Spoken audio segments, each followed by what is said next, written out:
In this lecture, we'll be looking at a special class of binary trees known as heaps. I've just mentioned that heaps are a special kind of binary tree, and over here we have the standard binary search tree that we've been using throughout this chapter.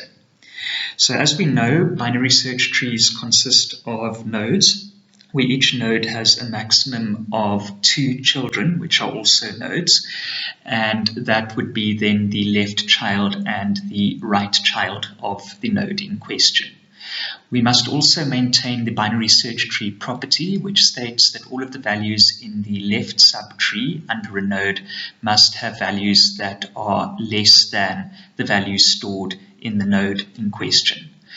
Additionally, all of the values stored in the right subtree of the node must have values that are greater than or equal to the value stored in the node we're currently looking at.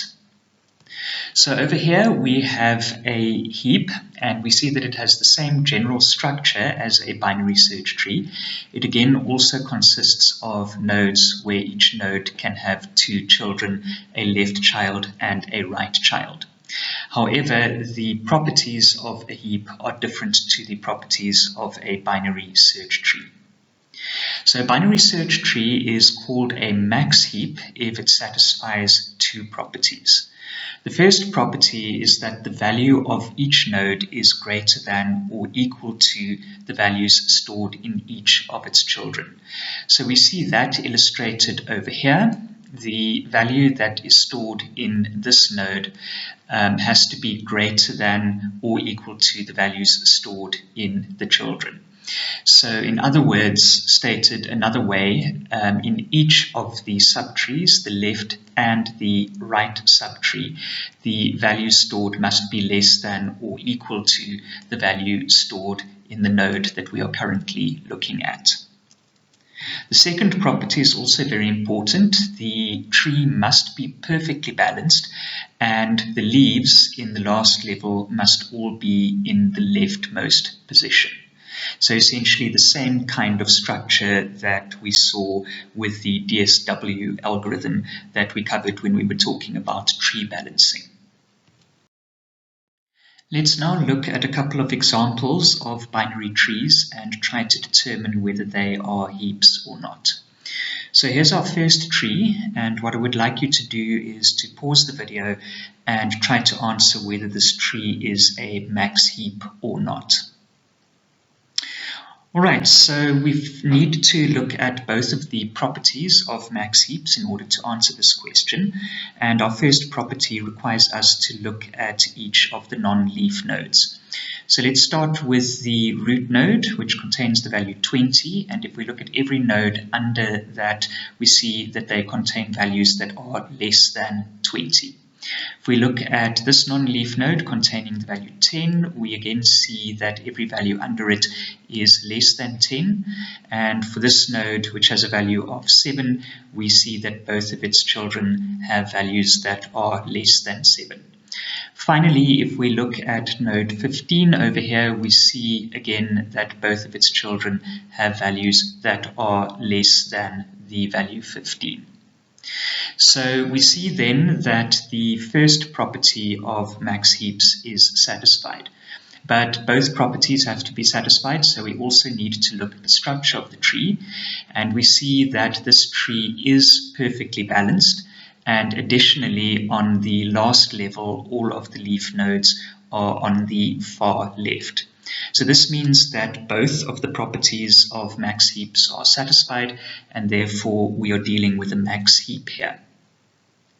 Next, let's look at this tree. Again, pause the video, try to answer whether this is a max heap, and if it isn't a max heap, how does it relate to a max heap? Alright, so again we start off with the first property of max heaps, and we can see that it is immediately violated because if we look at the root node over here, which has a value of 4, then every node under it has a value that is larger than 4. But let's continue looking at the rest of the non-leaf nodes. So over here we have a node with a value of 10. We see that every value under it is larger than 10. And over here we have the node 17, and under it are only values that are larger than 17. Finally, if we look at node 5 over here, we see that both of its children have values that are larger than 5. So what we see is that we haven't satisfied the max heap property, but we have satisfied the opposite of the max heap property. In other words, for every node in the tree, it contains a value that is less than or equal to every value under it. Now if we look at the second property of max heaps, we see again that this is satisfied because we have a perfectly balanced tree, and also on the last level of the tree all of the leaf nodes are on the far left. So this means that the second property of max heaps is satisfied and the opposite of the first property is satisfied, and that means that this is in fact a heap, but this is referred to as a min heap. So a min heap requires that every subtree under a node must contain only values that are larger than the value in the node, and also that the tree be perfectly balanced and all of the leaf nodes on the last level be in the far left position. Alright, so let's look at our third tree over here, and again pause the video and try to answer whether this is a max heap, a min heap, or not a heap at all. Right, so again, let's look then at the first property of the max heap and the first property of the min heap. We see that for our root node, we have a value of 20, and every value under that is less than 20. For the node containing the value 10, we see that every node under that has a value that is less than 10. For this node containing the value 7, we see that all of the nodes under it have values that are less than 7. And finally, for node 15, we see that its left child has a value that is less than 15, but its right child has a value of 18, which is not less than 15. So this then means that our first property of max heaps is violated. However, also if we look at the structure of this tree, we see that it is a perfectly balanced tree and all of the leaf nodes on the last level are in the far left position. So the second property of max heaps is satisfied, but both properties must be satisfied for this to be a max heap, and because the first property has been violated, this is then not a heap. Finally, let's look at this tree on the lower right over here. Again, pause the video and try to answer whether this is a max heap, a min heap, or not a heap at all. So again, let's look at the first properties of max heaps and min heaps. If we look at our root node, we have a value of 20. We see that every node under that has a value that is less than 20. For this node containing the value 10, we see that every node under it has a value that is less than 10. For this node 7 over here, we see that its child has a value that is less than 7. For this node 15 over here, we see that every node under it has a value that is less than 15. And finally, for this node containing the value 7, we see that its single child has a value that is less than 7. So we see that our first property for max heaps is satisfied. However, we need to look at the second property again, so we must look at the structure of this tree. Well, this tree is perfectly balanced. However, if we look at the last level over here, and we look at the leaf nodes on that level, we can see that the leaf node containing the value 6 is on the far left, but the leaf node containing the value 5 is not on the far left next to the leaf node containing the value 6. For it to be properly positioned, it would have had to have been the right child of the node containing the value 7. So what we see is the first property of max heaps is satisfied, but the second property has been violated, and that means once again this is then not a max heap. So the natural question that now arises is, why are we interested in heaps? In other words, what are they good for? Well, the first question that we should ask is, can we perform efficient binary searches on heaps? So pause the video at this point and try to answer that question. Right, so the answer to this is that the structure of a heap is efficient because we are dealing with a perfectly balanced binary tree. However, what we should recall from the first property of both max and min heaps is that there is no relationship specified between the left and right subtrees. So we don't know, as we did in the case of a regular binary search tree, whether the values to the left are smaller and the values to the right are larger. So what this means then is we cannot perform efficient binary searches using heaps. So what about accessing the smallest or the largest element within a heap? Well, in a max heap, we know that the largest value is at the root of the tree, so this means it provides us with immediate access to the largest element contained in the heap. In other words, the time complexity here would be O1 because we need to only perform one step. We don't need to search for the largest value. The opposite is true in the case of a min heap. So here we have direct access to the smallest element within the heap, which means we can directly access this. And again, this requires only one step, meaning that the complexity is O1. So can this then be useful in some way? Well, let's look at the concept of a priority queue. So a priority queue is a standard queue, meaning that the items are processed on a first come, first served basis. In other words, they are first in, first out structures. So the first value entering the queue will also be the first value leaving the queue. Now, what sets a priority queue apart from a regular queue is that every item in the queue also has a priority tag represented usually by means of an integer numeric value. So items with higher priority are then pushed into the priority queue in front of items with lower priority. And what this then means is that the items with the highest priority will always be processed first. So down here we have an example of this kind of queue. We have the front of the queue down here, which we can see stores the value 97, and this is the value that indicates the priority of this item. So we have our highest priority item at the front of the queue. The rear of the queue, we have a priority value of 21, which is the lowest priority value in the queue. So the first item then that will be processed from the queue would be this item which contains the priority value 97.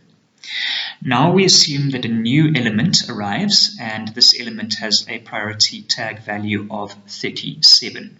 So this means we need to then insert it into the correct position within the priority queue so that it follows the correct order of priorities. And the correct position would then be between priority 24 and priority 61. So this is then the resulting queue that is produced when we insert the value with priority 37 into it. And then, as I mentioned, when we remove elements from the queue, we remove them from the front. So if we now dequeue from this queue, we remove then the value at the front, which has a priority value of 97. That is then removed and deleted from the queue. And then if we dequeue another value, this will then be the new value at the front of the queue, which has a priority value of 82. This is removed from the queue and then deleted.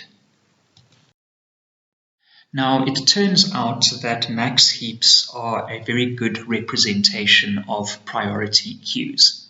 So over here on the left, we have the priority queue that we were using as an example on the previous slide. And on the right here, we have a max heap that happens to represent this priority queue. Now we'll get to how to actually build up this priority queue correctly in a moment, but for now just presume that this max heap represents the priority queue. So what we can then see is that our root node within our heap is the largest value in the heap because we are dealing with a max heap. And this also then, of course, corresponds to the item at the front of the priority queue, which is also the largest value in the queue structure. So what this means then is we can access the root node in a single step, in other words, very efficiently, and that means we can then also access the item at the front of the priority queue in one step. So this means we can then very efficiently dequeue from the queue structure if we use a priority queue to represent it. Also, as we've seen, we have a perfectly balanced tree structure whenever we construct a heap.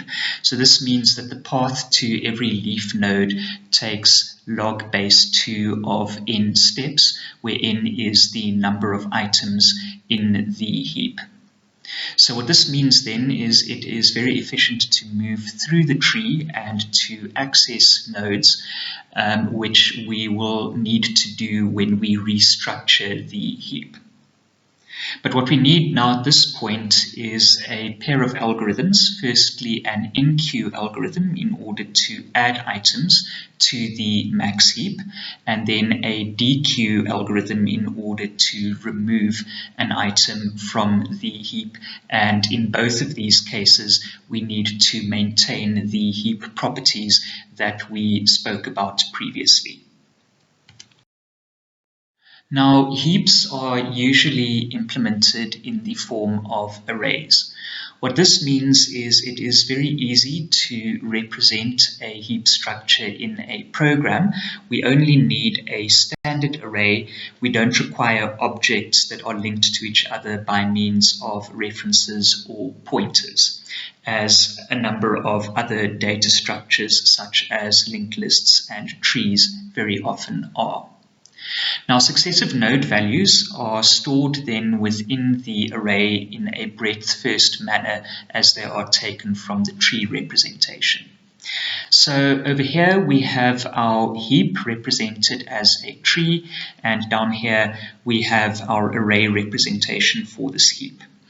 Now, if we are retrieving values from the heap in a breadth-first manner, this means that we move through the heap one layer at a time from the root level down to the lowest level in the tree. So we begin then at the root level, and we have only the value 20 within that, so that is then the first value stored in the array. Then we move down to the second level, so here we have the values 10 and 15, and these are the next two values stored in our array. Then on the third level we have the values 7, 3, 7 and 10, and those are the values stored next. We have 7, 3, 7 and 10 over there. Then finally we move down to the last level where we have two leaf nodes, and these are the values 6 and 5, which are the last two values stored in the array structure. Alright, so let's now look at how the indices or the subscripts in the array relate between nodes that are parents and children. So over here we have our root node, which has a value of 20, and as we saw a moment ago, it is stored in the first location within the array, in other words, at index 0. The left child is 10, which is stored in this position over here, which is index 1, and the right child is 15, which is stored at index 2. So let's represent this in a table form. There we have the indices of the first parent and the left child and right child of that parent. Next, let's move on to this non-leaf node over here containing the value 10. And here again, we've then connected that node to its left and right children. So we see then that we have the value 10 over here. Its left child is 7 and its right child is 3. And if we look at the indices, we see that the parent, the value 10, is stored at index 1. The left child, which has a value of 7, is stored at index 3, and the right child, which has a value of 3, is stored at index 4. Next, we'll move on to the non-leaf node containing the value 15. Again, here we've connected that to its two children. So the value 15 is the parent, the left child has a value of 7, and the right child has a value of 10. If we look at the indices here, we see that the parent, 15, is stored at index 2, the left child is stored at index 5, and the right child is stored at index 6. Then finally, we move on to this non-leaf node containing the value 7. Again, we've connected that to its two children. So we have the value 7, which is the parent. The left child has a value of 6, and the right child has a value of 5. Again, if we represent those indices, then we see that the parent is located at index 3. Its left child is located at index 7, and its right child is located at index 8. So this pattern would of course then be continued if there were further nodes within this heap. But now if we try to represent then generically what the relationship is between the parent and the left child and right child indices, then we can represent the parent index as I, and this means then that the left child index is 2 multiplied by I plus 1, and the right child index is 2 multiplied by I plus 2. We can check that this holds up with each of our parent and left and right child relationships, but let's just look at the last one then that we worked with. So here I would have a value of 3. This then means that the left child would be at index 2 multiplied by 3 plus 1. So 2 multiplied by 3 is 6, add 1 to that, and we get index 7. The right child is at 2 multiplied by I plus 2.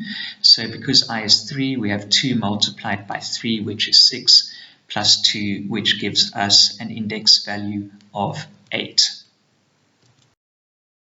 So now we can see for each node index I, the node's value will be stored in the array at index I.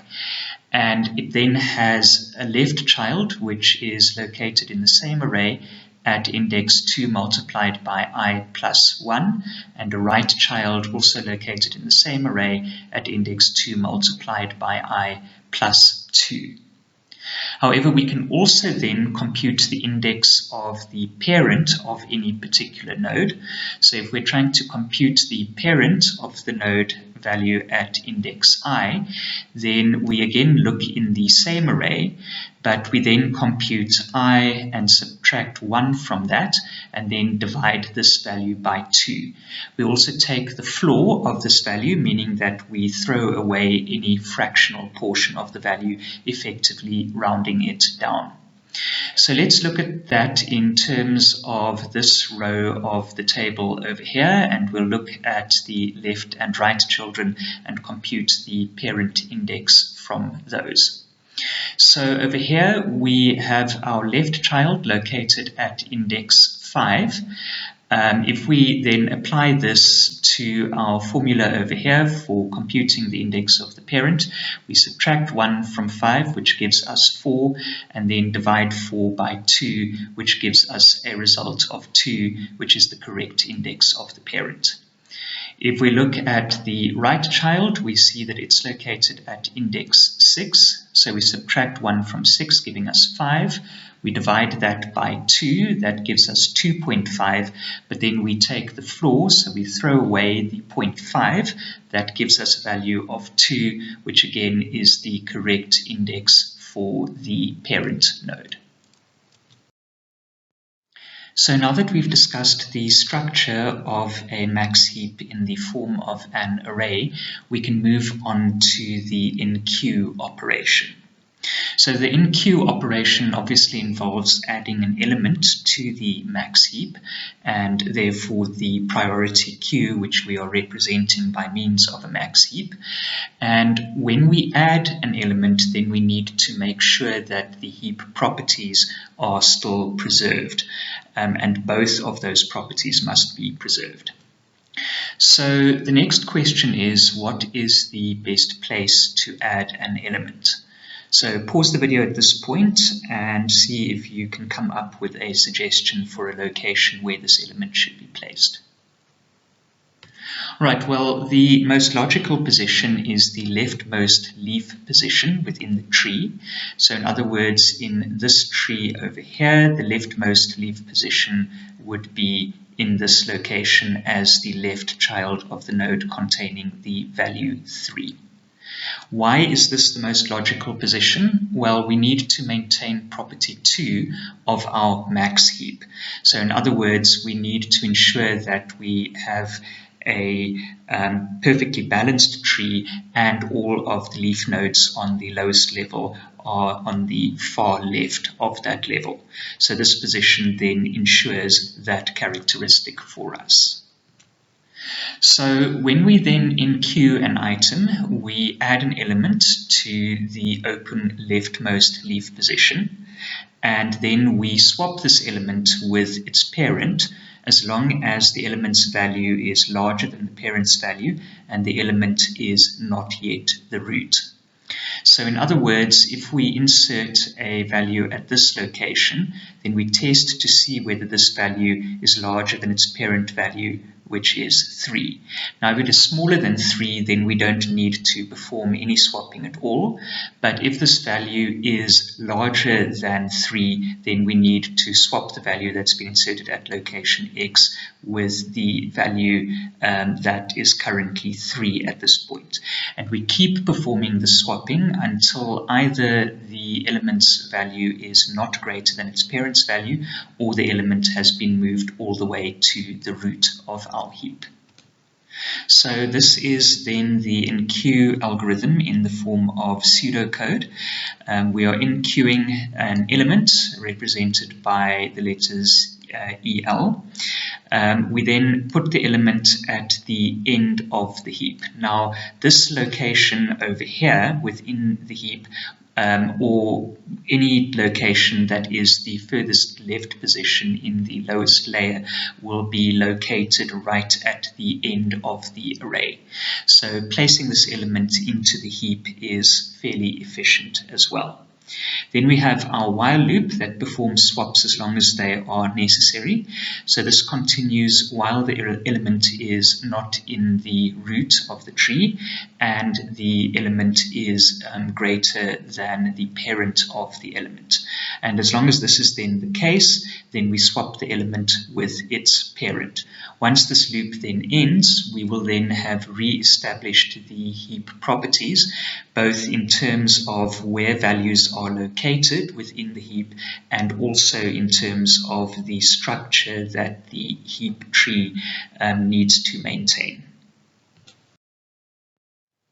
Let's now look at how the enqueuing operation works in terms of a practical example. So initially we have an empty heap, which means that we will have an empty array containing no values. Now the first value that we are going to enqueue into the heap is the value 4. So we place this value then into the heap. It goes into the first open position within the array, which is of course at index 0, as we can see over here. So we now have a single item in our heap. The next value that we are going to enqueue is 6, so we place then 6 into the next open space within our array, and that gives us this structure over here. Now we can use the formulas that we've used before in order to determine the parent of the value that we've just inserted. So this value that we've inserted here is at index 1. We then compute according to this formula 1 minus 1, which is 0, divided by 2, which gives us a value of 0, meaning that the value 4 at index 0 is the parent of the value that we've just inserted. So in other words, we have this tree structure over here. So now we need to determine whether these values need to be swapped. So we compare then the value that we've just inserted, which is 6, to its parent's value, which is 4, and we test to see whether the newly inserted value is larger than the parent value. Well, of course, we can see that this is the case, so this means that these two values then need to swap, giving us this array structure, which is represented, as you can see here, in heap form. So now the next value that will enqueue is 3. Once again, we place 3 into the next open location within our array, which is over there. So this is the array structure that we have created. We can again then determine the index of the parent for the value that we've just inserted. So this value will have been inserted at index 2, and we can then plug that into our formula over here. So we have 2 minus 1, which is 1 divided by 2 gives us 0.5, but we compute the floor of that, which gives us 0, and that then is the index of the parent, which is then the value 6. So in other words, this is then the heap structure that we have. So now we need to again determine whether this newly inserted value needs to swap with its parent. So we compare the two values to each other. We see that the newly inserted value is less than the parent's value, so this means that no swaps are required. Next, we'll enqueue the value 7. So again, we insert 7 into the last open location in the array, which, as you can see, we've done over here. Again, we can then compute the parent index using this formula over here. And so we see that the parent of 7 is the value 4, which gives us this heap over here. So now again, we need to check whether any swaps are necessary. We compare those two values to each other, and we see that the newly inserted value 7 is larger than its parent value, which is 4. So that means that a swap is necessary. That gives us this array structure over here, and this is the corresponding heap. We now have our 7 value moved up to this location, in other words, this position within the array. So again, we compute the index of its parent, which will be 0, giving us the value 6. So again, we then have to compare those values to each other. We compare 7 to 6, and we see that the value 7 is greater than 6. So this once again then means that a swap needs to be performed. So over here, we then have the structure of our array, and this is the corresponding heap structure where 7 has now been moved to the root of the heap. The next value that will enqueue is then 5. So once again, we insert 5 in the last position within our array. So this is the resulting array structure over here. If we compute the parent of this new value, we will see that it is 6. So in other words, 5 has been inserted as the right child of node 6 over here. So now we need to again perform a comparison. We compare the value that we've just inserted, 5, to its parent's value, which is 6. We see that 5 is less than 6, so this means that no swap operation is required. Next, we enqueue the value 4 into our heap. So once again, this will go into the last open position within our array, which means the array looks as follows. We can again compute the parent of this value that we've just inserted, which we will find is located at index 2, and that is the value 3 over here, meaning that we have this parent-child relationship in our heap. So again, we then need to perform a comparison. We compare the newly inserted value 4 to its parent value, which is 3. We see that 4 is greater than 3, so this means that a swap then needs to occur. This is then the result of our array, and this is the corresponding tree structure for the heap. We can see that we have moved 4 up 1 level higher, and 3 has moved down to the lowest level. So now we need to perform one more comparison, and this is now comparing the value 4, which was the value that we inserted, to its parent. We compute the parent index, which will be 0 over here, so that is the node containing the value 7, and we see that the value 4 is less than 7, so this means that no swap is required. Now that we've looked at the in-queuing operation, we need to move on to the de-queuing operation. So we saw when we were discussing priority queues that we want to remove the item at the front of the queue, and this is the item with the highest priority value. Well, we know in a heap that the largest value is stored at the root of the tree, and in the array representation this will be stored in the first element location in the array at index 0. So we can then remove the root, which will then successfully dequeue the value and remove it then from our heap, and therefore the priority queue structure that we are representing. However, very importantly, we need to make sure that the heap properties are preserved after this removal has taken place. So here we see what this removal then looks like. We've removed the root node containing the value 20, and we can see that we now end up with two subheaps, one for the left subtree and one for the right subtree. So how do we then put these two resulting heaps together again to form a single unified heap? Well, we need to maintain the second property of our max heap. So this means that the structure of the tree must be maintained, and therefore it must be perfectly balanced with the leaf nodes on the lowest level all the way to the left. So what this then means is that we can take the rightmost leaf from the lowest level and make it the new root. So in other words, we are removing this value 5 and we then place it into the root position so that its left child is then this subtree and its right child is this subtree over here. We can see then that the structure is maintained because we still only have one leftmost value on the lowest level of the tree. So now that we have a new root, we've maintained property 2, but we also now need to preserve the first property, which means that the values need to be correctly ordered so that the largest value is at the root, and for every node, the values under that node will be less than or equal to the value in the node in question.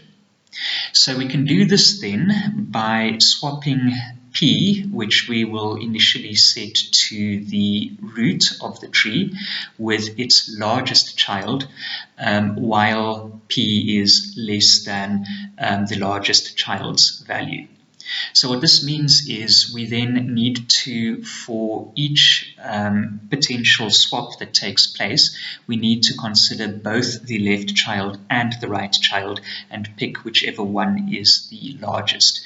We then compare that to P's current value and we then swap if necessary. So the result of this then is that we've extracted the root, we've replaced the root with the rightmost leaf of the last level, and then we propagate the new root downwards until the heap properties have been satisfied. Specifically, the first heap property has been re-established. So over here we have the pseudocode for our dequeue operation. We begin by extracting the element from the root of the heap, which in the array representation of the heap will be the value stored in the first position in the array at subscript 0. We then find the element that is the last leaf and we replace the root with that and then remove the last leaf. Now in terms of the array representation of a heap, the last leaf will be the last value that is stored within the array. So at this point, we've now replaced the root, and we know that both of the subtrees of the root are heaps as well. We now set a variable p to refer to the root of our heap. Then we enter this loop over here, and this loop will perform swaps as long as they are necessary. So the loop continues while p is not a leaf node, and also while p is less than any of its children. So as long as both of these conditions are satisfied, then a swap is required, and we then swap p with the largest of its two children. So over here we have a heap represented in tree form. We assume then that we want to dequeue from this heap, so we then remove the element from the root, and that is then the value that is returned by the dequeue operation. We also then find the last leaf on the lowest level, which is the value 5 over here, and we then replace the root with this value, as we've done over here. Now we need to enter the loop to re-establish the first property of our max heap, and this means that we then set p to refer to the root node over here. We then need to compare that value with both of its children. So the children are then 10 and 15. We see that 5 is less than both of those values, so this means a swap is required, and we then need to compare the values of the children and select the largest value, which is then 15. So this means that 5 and 15 must then swap places. 15 becomes the new root value, and 5 is now at this location in the heap. We then again need to determine whether another swap is necessary. So again, we look at both of the children, and we see that the value that p is currently referring to, which is in this location, which will be 5, is then also less than both of its children. So at this point, we then need to perform another swap. We need to then compare the values of these two children, 7 and 9, and select the largest one, which of course is 9, and this means that another swap is then required. So let's now look at a series of dequeuing operations on an example heap. Over here we have the tree representation of our heap, and down here we have the array representation of the heap. So we now perform a dequeue operation, which means that we are removing the root element within the tree, which is 7. And of course, as we know, the root element is located in the first position within the array. So we then remove that value, and we can use it for any particular purpose. This is then the structure of the tree. So we see that we have two subheaps, a left subheap and a right subheap. Notice that we don't remove the value 7 from the array, and the reason for this is that it will simply be overwritten in the next step. So now what we have to do is locate the last leaf on the lowest level, which of course, as you can see in the diagram over here, is the value 3, and we then replace the root node with that value. So as I previously mentioned, the last leaf value on the lowest level will always be the last value that occupies our array, which is 3 in this case. So we then swap the value 3 with the root value, which is 7 in the array. This will then move the value 3 up to the root position in our heap, and we then also remove the last value stored in the array, which is the value 3. So over here we now have the resulting tree structure for the heap, and we have the corresponding array structure. Now we need to determine where the swaps are required in order to restore the first property of our max heap. So we then need to compare the root value that we have now created by means of the previous swap, in other words 3, to its two children over here, 6 and 4, and if either one of those children has a larger value than 3, then a swap is required. Well, we can see that both of those values are larger than 3, which means that we do have to perform a swap, and we perform the swap with the larger of the two children, which of course then is 6 in this case. So we then perform that swap. You can see the swap in the array taking place over here between those two values, and this is then the resulting heap structure. So we can see 3 has moved down from the root to the second level of the tree, and 6 has moved up to the root location.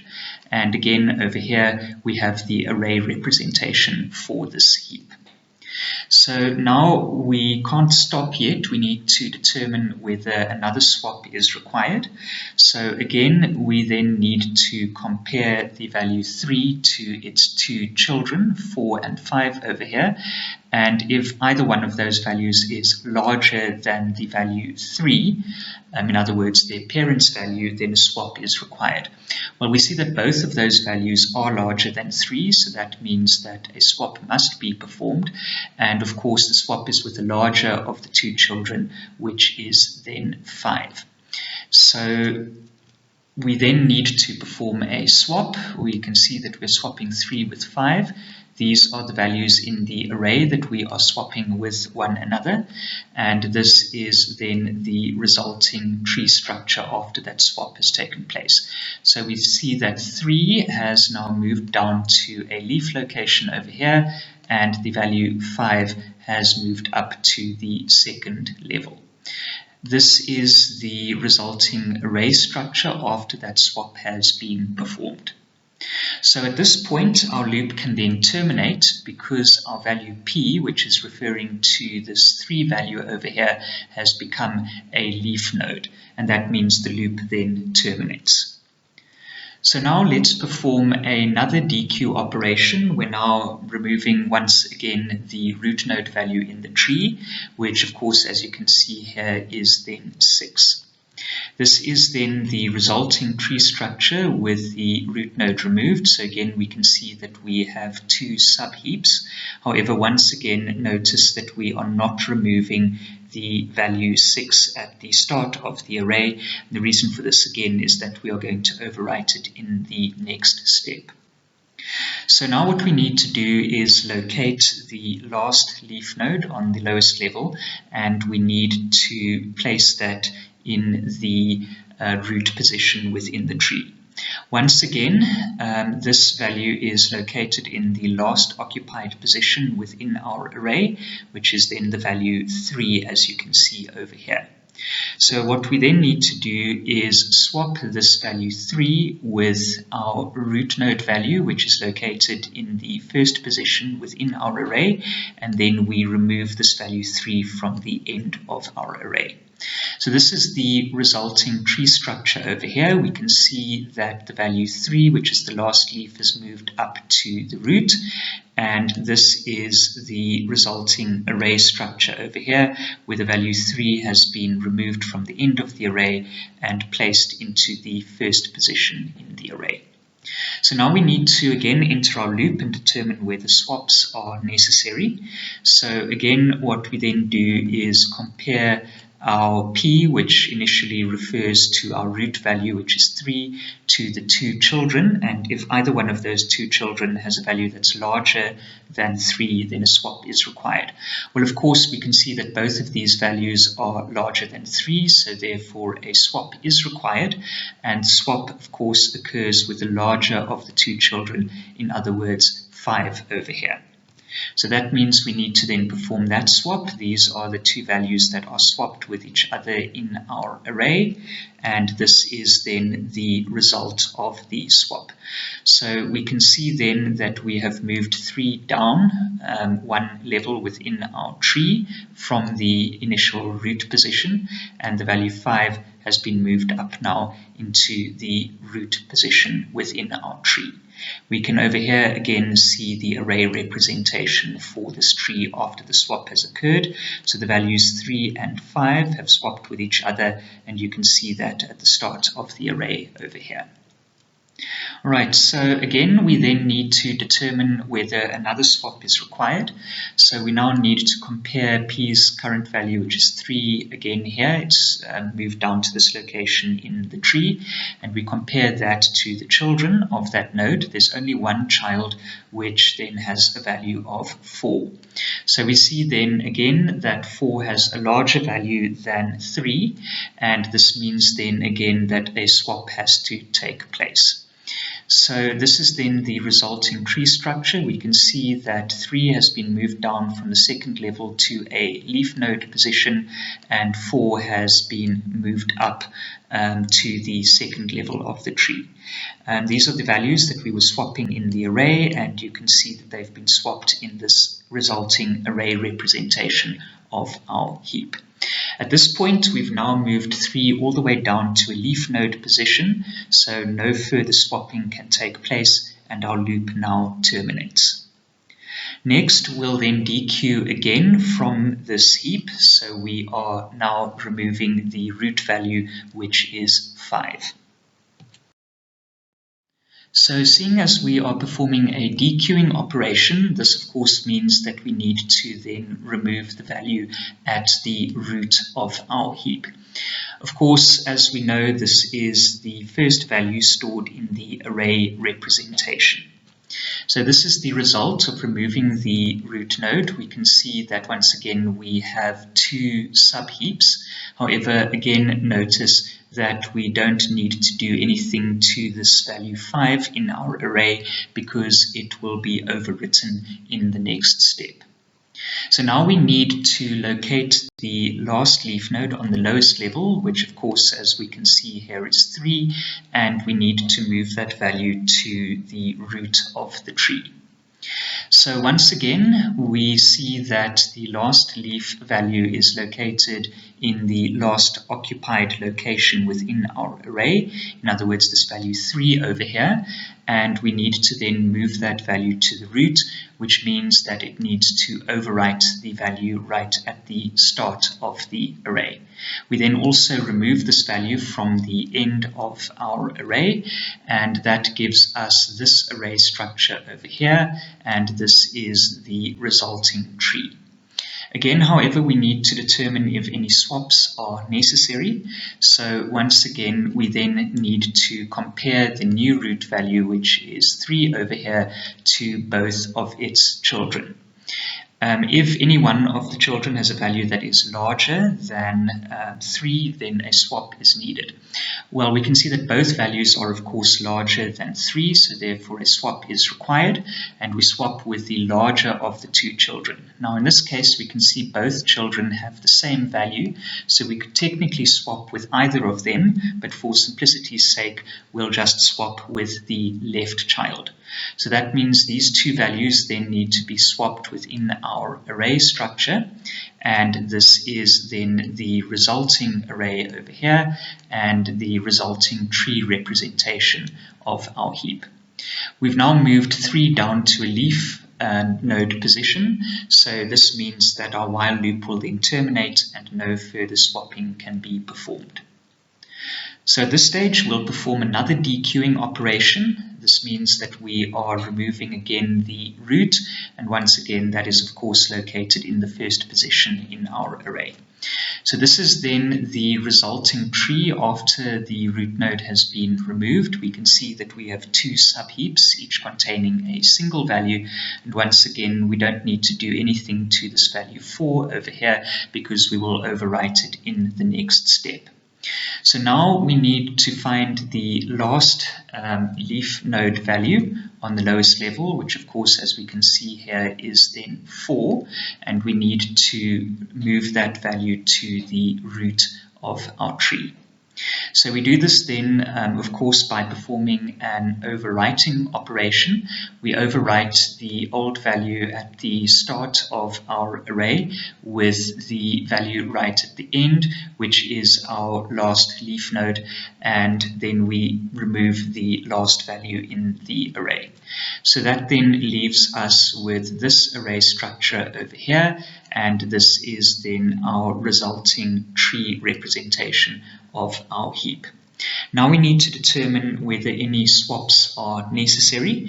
So this means we need to then compare the new root node value 4 to its children. There's only one child which has the value of 3, and we need to determine whether any of the children have a value that is larger than our root node value of 4 in this case. Well, we see then that 3 is not larger than 4, which means that no swap operation is necessary, and we then have a correct heap structure with our first heap property for max heaps maintained. So now we will dequeue again. This means we are removing the root node once more, which is the value 4. Again, here we can then see the resulting tree structure. We only have one single node left in the tree, but once again in the array representation we leave the value 4 there because we are going to overwrite it in the next step. So we now need to locate the last leaf value on the lowest level. This is of course 3, the last remaining value within our tree. Of course, once again, this is the value in the last occupied space in our array. So that then overwrites the value in the first location, which is of course the root value, and then we delete the value 3 from the end of the array. So this is then the resulting array structure over here. You can see it only contains the value 3, which is then the final value that is contained within this heap. The last operation related to heaps that we need to consider is a situation in which we have an arbitrary array of data and we want to convert this array into a heap. We usually refer to this process as heapifying an array. So how can we go about doing this? Well, the simplest and most straightforward approach from a conceptual level is the Williams algorithm. And all that we do here is we create an empty heap, which of course will be represented by an empty array, and then we remove elements one by one from the source array and we insert them into the heap. And we do these insertions by means of enqueuing operations. However, the drawback to this approach is that it is very inefficient. So if we assume that we have n elements within our array, this of course means that we have n insertions into the heap. Now, you should recall from our discussion earlier that when we insert a value into the heap, we then need to insert that value in the last leaf position, and we then potentially need to move that value up the heap into its correct location, and we do this by a series of swaps.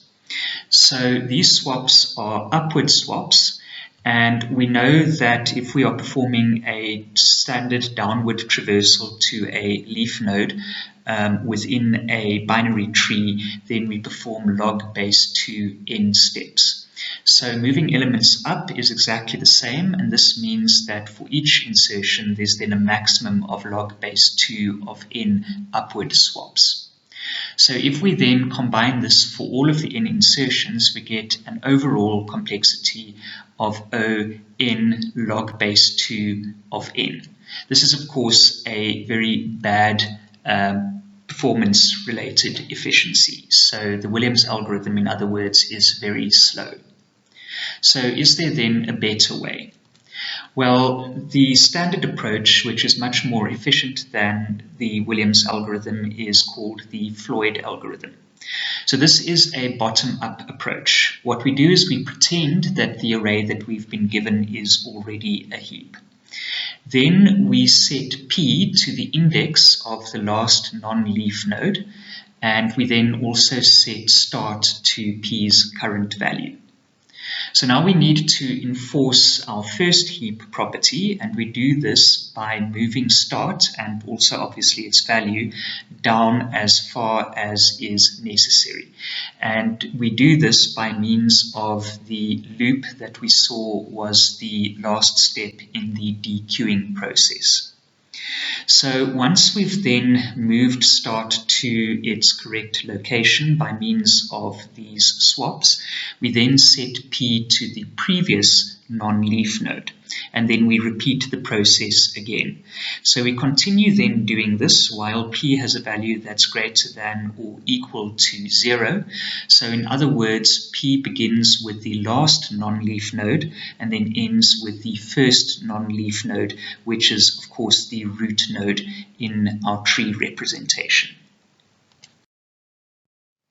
So over here we have the pseudocode for Floyd's algorithm, but before we get to that, let's look at this heap over here. Now we've colored the values in the heap so that the leaf nodes are red and the non-leaf nodes are blue. Over here we have the array representation of this heap, and what we see is that all of the leaf node values are at the end of the array, and the blue non-leaf values are at the beginning of the array. So we can use this kind of structure to our benefit in our implementation of the Floyd algorithm. Now, as the first step within this algorithm, we have a variable I, and we set that to the index of the last non-leaf node. Now, we've seen that these blue values over here are the non-leaf node values. So the very last non-leaf node value is 7, and that is located at index 3 within the array. That is then this node in the tree structure representation of our heap.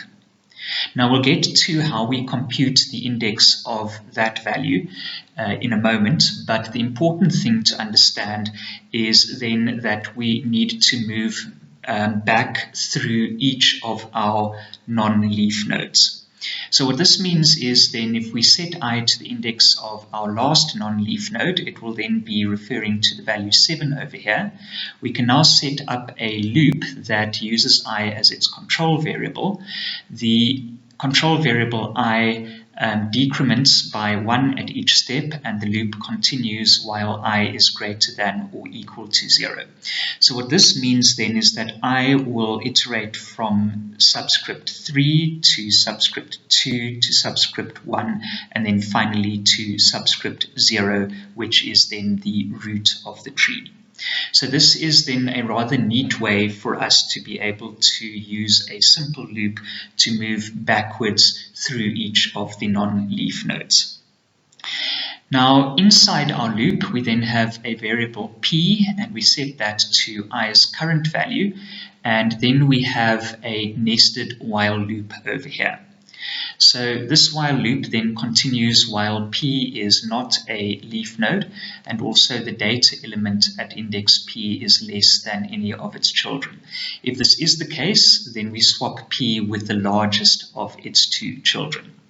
So you will see then that this while loop is the same while loop that performed the series of swaps at the end of the dequeue operation that we previously discussed. So the outstanding question here then is, how do we find the last non-leaf node? In other words, how do we determine this index 3 is for the last non-leaf node? Well, we can use then the properties of the indices that we established before, which we just repeat over here again. And what this means then is that if we take the index of the last element, in other words, that would be 8 over here, which would be the last leaf node on the lowest level over here, and then we calculate its parents by means of this formula over here, then we will have the index of our last non-leaf node. So the index then of the last value 5 is of course 8, as we can see over here. This means then that we can compute the index of the parent of 5. So we do that using this formula over here. That gives us then an I value of 8. We subtract 1 from that, which gives us 7, divide by 2, and then compute the floor of that, which gives us a value of 3. So you can see that that is then the index of our last non-leaf node. So finally, let's look at how Floyd's algorithm works in practice. We assume that we start off with this array, and we pretend that this array is a heap. So this is what the tree structure would look like. So now what we need to do is compute the index of the last non-leaf node, which we have determined is in this location over here. In other words, we're dealing with this non-leaf node here. So now what we need to do is work backwards through our non-leaf nodes, and at each point we need to perform a series of swaps if they are necessary. So we will just leave the current leaf nodes within our supposed heap in our diagram over here, and then we deal with our first non-leaf node, which is of course 3 over here, which I is referring to. Alright, so now what we need to do is determine whether a swap is necessary. So we look at the non-leaf node's value, which is 3. We look at its children's values. There's only one child, and that has a value of 4. And of course, 4 is larger than 3, which means that a swap is necessary. So over here you can see the resulting tree structure. We've swapped 4 and 3, and we can see that that has also been updated in our array representation of our heap. So now we decrement I by 1. It was referring to the value 3 over here. Now it moves down to 6. So this means we are dealing with the next non-leaf node, which we can see is located over here in our tree structure. So now we need to determine whether a swap is necessary. We consider again both of the children of this node, so in other words the values 7 and 5, and we check to see whether either of those values is larger than 6. Well, of course 7 is larger than 6, so this means that a swap does have to occur, and of course the swap is with the larger of the two children, so in other words with 7. So this is then the swap that needs to be performed. This is the outcome of that. So we can see 7 and 6 have been swapped within our tree structure and also within our array representation. So now we decrement I again. We can see that it was referring to 6. We now move it down to 0. So now it's referring to the root node, which we now need to move into the correct position. So again, we then need to look at our current non-leaf node, which is the root containing the value 4 and its two children, 7 and 4, and determine whether either of those children has a value that is larger than 4. Well, of course, 7 is larger than 4, so therefore a swap is required. We swap with the larger of the two children, so in other words 7, meaning that we are swapping these two values. Here you can see them represented in the array as well. So this is then the result of the swap. The 7 has been moved up to the root position, 4 has been moved down, and you can see that that's also the case in our array.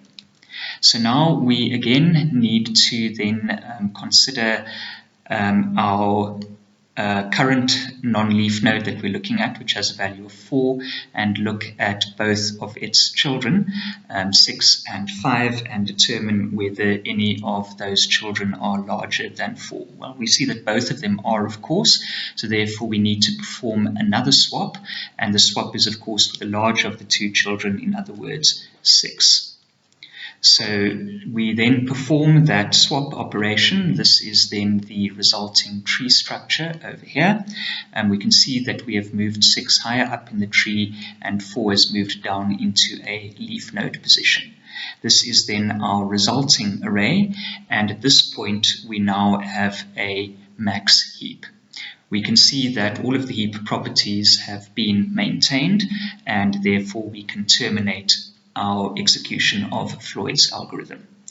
Now, the next thing that we need to consider is the time complexity of Floyd's algorithm.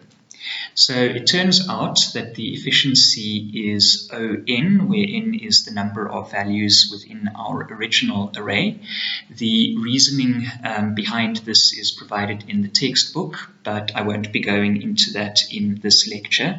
The important thing to understand is that this is very much better than the time complexity of Williams' algorithm, which is ON log base 2 of n. Alright, that then concludes our lecture on heaps, and we will continue with further discussions on tree-related topics in the next lecture.